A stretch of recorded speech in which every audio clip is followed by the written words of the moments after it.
नमस्कार, आपण पाहतात BK अभिलाष यूट्यूब चॅनल. आपल्या चॅनलवरती वायरमन तसेच इलेक्ट्रिशियन ट्रेडचे थिअरी किंवा प्रॅक्टिकलचे लेसन येत असतात आणि आपल्या आता यावर्षी दुसऱ्या वर्षाचे लेसन चालू आहेत. यामध्ये आपण मागच्या लेसनमध्ये बघितलं की अल्टरनेटरचे लेसनचे व्हिडिओ आपले पूर्ण झालेले आहेत आणि आता आपण चालू करणार आहोत AC मशीन. AC मशीनमध्ये 3 फेज मोटर आणि सिंगल फेज मोटर येतात.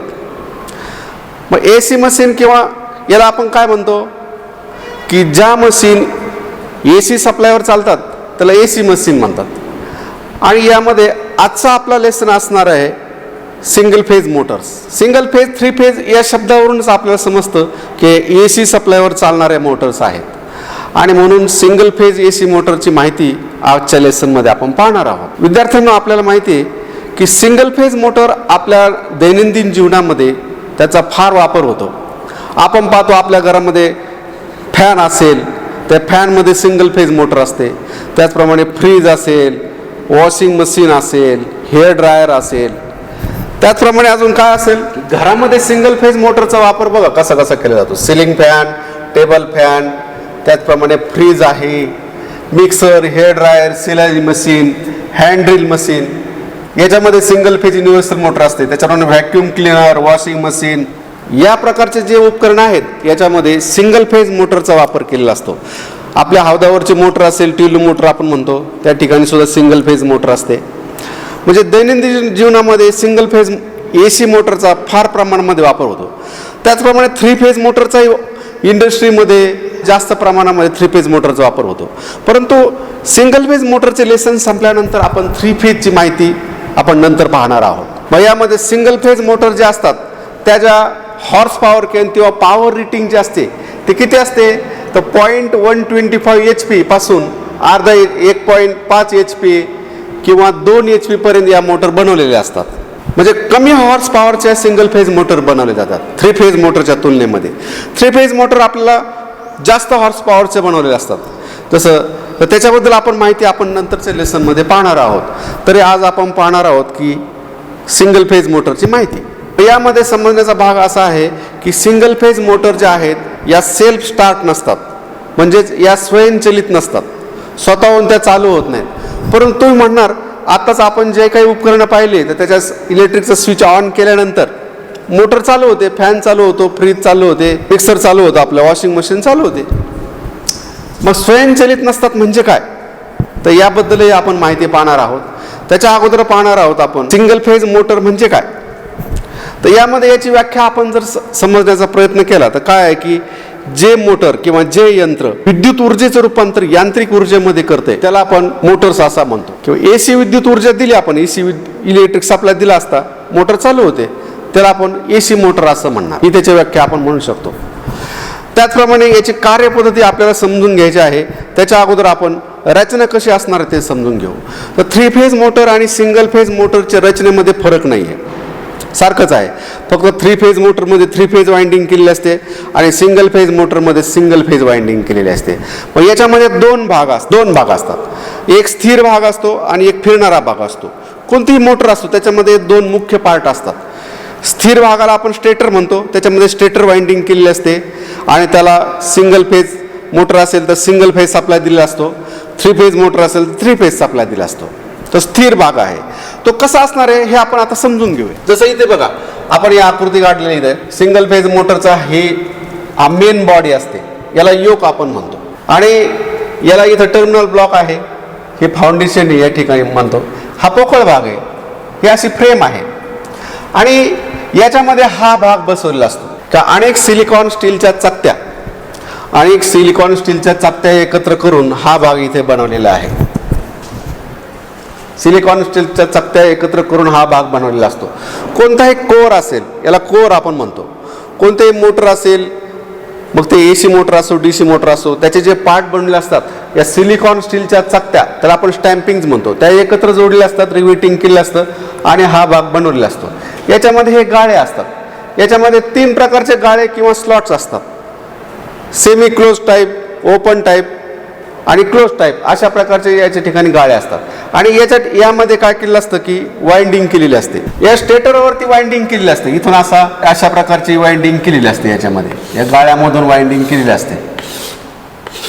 आणि याची टोकं जे आहेत हे टर्मिनल ब्लॉकमध्ये आणून सोडलेली असतात. असे हे स्टेटर म्हणतात याला.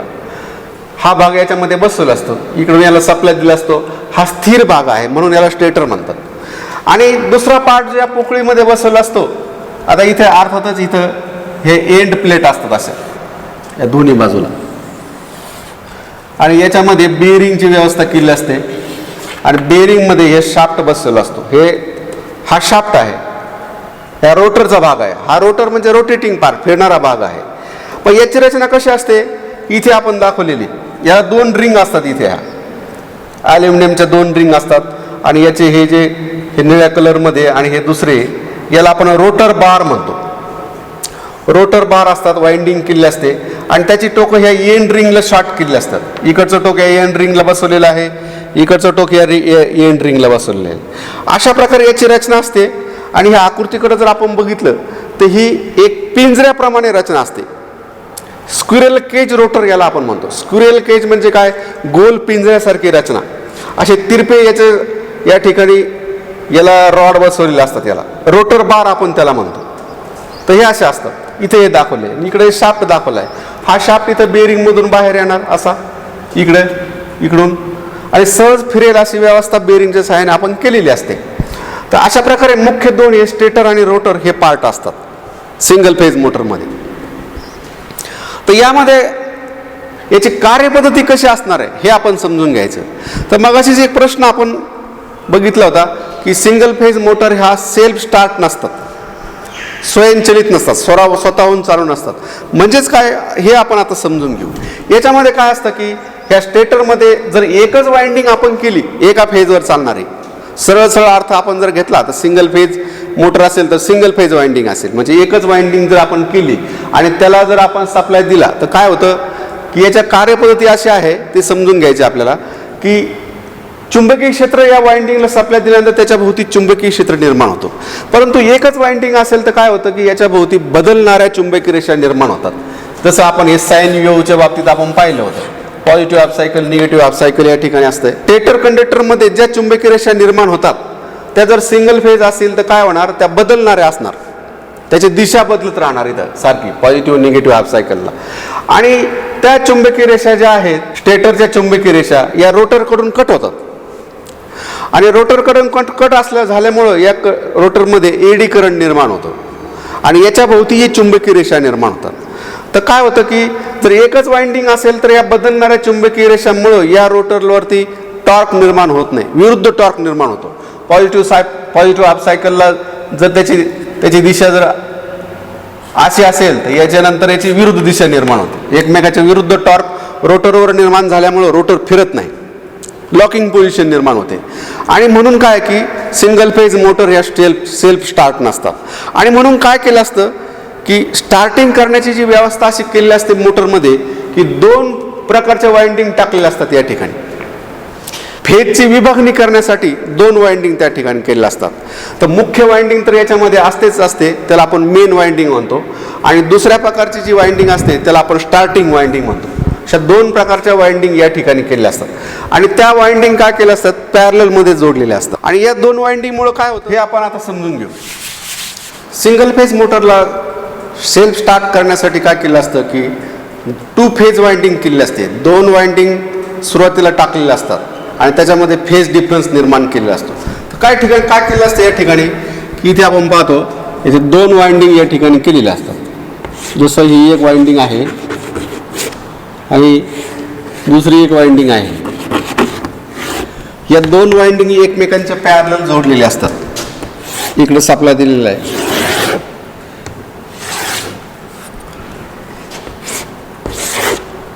Single phase supply, AC supply, phase neutral.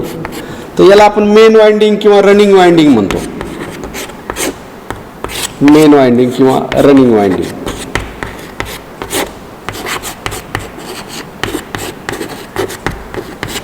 त्याचप्रमाणे याला स्टार्टिंग वाइंडिंग म्हणतात.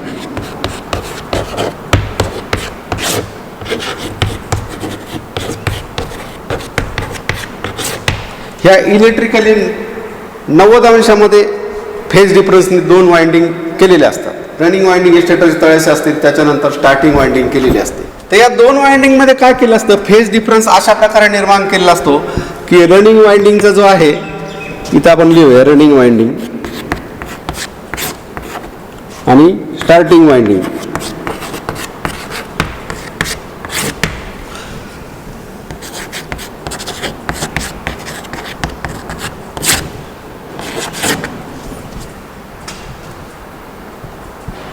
रनिंग वाइंडिंगमध्ये काय केलं असतं की रेजिस्टन्स जो आहे, रेजिस्टन्स वाइंडिंगमध्ये हा कमी असतो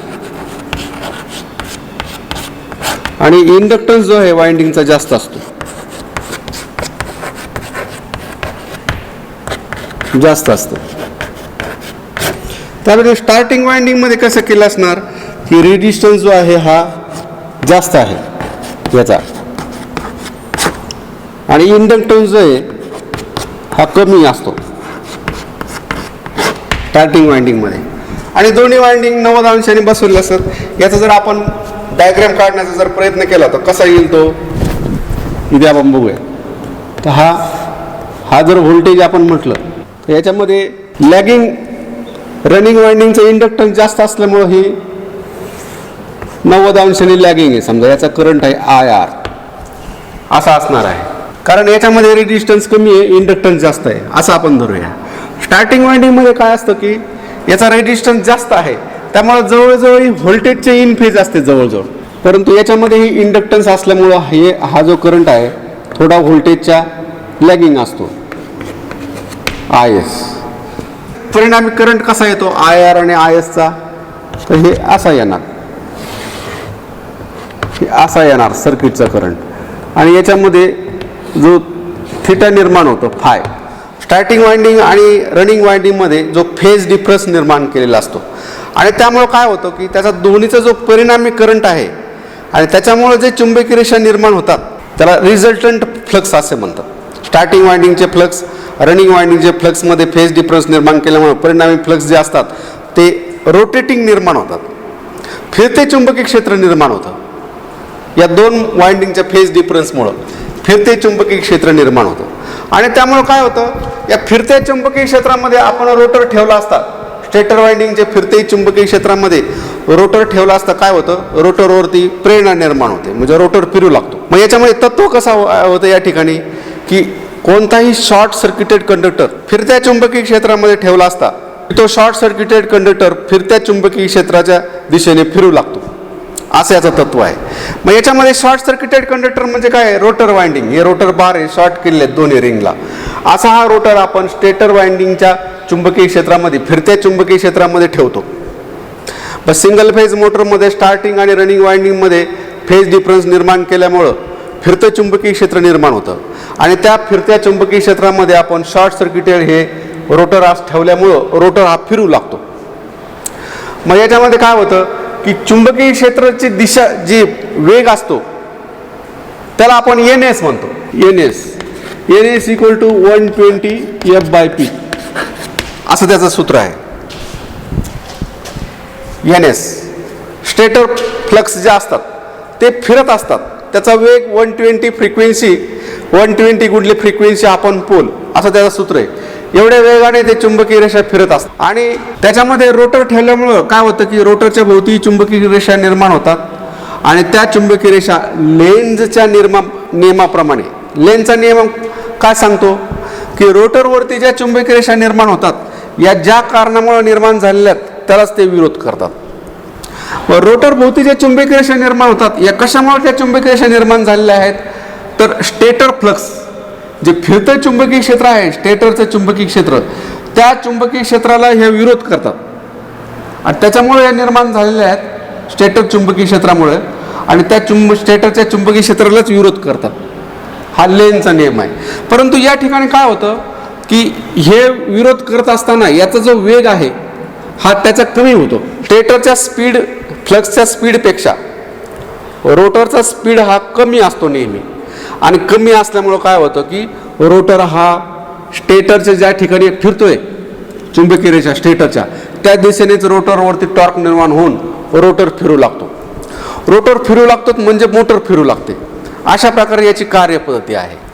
पुन्हा एकदा आपण समजून घेऊया. याच्यामध्ये समजण्याचा भाग असा आहे, स्टार्टिंग वाइंडिंग आणि रनिंग वाइंडिंगमध्ये 90 अंशाचा फेज डिफरन्स निर्माण केला असतो आणि त्याच्यामुळं काय होतं की या फेज डिफरन्समुळं फिरतं चुंबकीय क्षेत्र निर्माण होतं स्टेटर वाइंडिंगमध्ये. आणि त्या स्टेटर वाइंडिंगमध्ये आपण हे शॉर्ट सर्किटेड जो रोटर आहे तो ठेवल्यामुळं याच्यामध्ये एडी करंट निर्माण होतो. याच्या भोवती चुंबकीय रेषा निर्माण होतात. या चुंबकीय रेषा स्टेटर फ्लक्सला विरोध करतात. परंतु याचा वेग हा कमी असल्यामुळं ह्या चुंबकीय रेषा जो हा रोटर आहे हा स्टेटर फ्लक्सच्या दिशेने फिरू लागतो. अशी याची कार्यपद्धती आहे. हा याच्या ठिकाणी महत्त्वाचा समजण्याचा भाग आहे. आणि यानंतरच्या लेसनमध्ये आपण पाहणार आहोत की सिंगल फेज मोटरचे प्रकार कसे असणार आहेत आणि त्याच्यामध्ये मग काय व्यवस्था केलेली असणार आहे. स्प्लिट फेज, हे जे फेजचा स्प्लिट म्हणजे विभागणी केलेली असते 2 वाइंडिंगमुळं, ती कशी प्रकारे केलेली असणार आहे हे आपण येणाऱ्या लेसनमध्ये पाहणार आहोत. तर या व्हिडिओमध्ये काही शंका असेल, काही प्रश्न असेल तर कमेंट बॉक्समध्ये कमेंट करून प्रश्न विचारू शकता. त्याचे उत्तर मी नंतर येणाऱ्या लेसनमध्ये देईलच. तर असा हा व्हिडिओ आवडला असेल तर व्हिडिओला लाईक करा, मित्रांना शेअर करा आणि चॅनलवरती नवीन असाल आणि चॅनल जर आतापर्यंत सबस्क्राईब केलं नसेल तर चॅनलला सबस्क्राईब करा. धन्यवाद.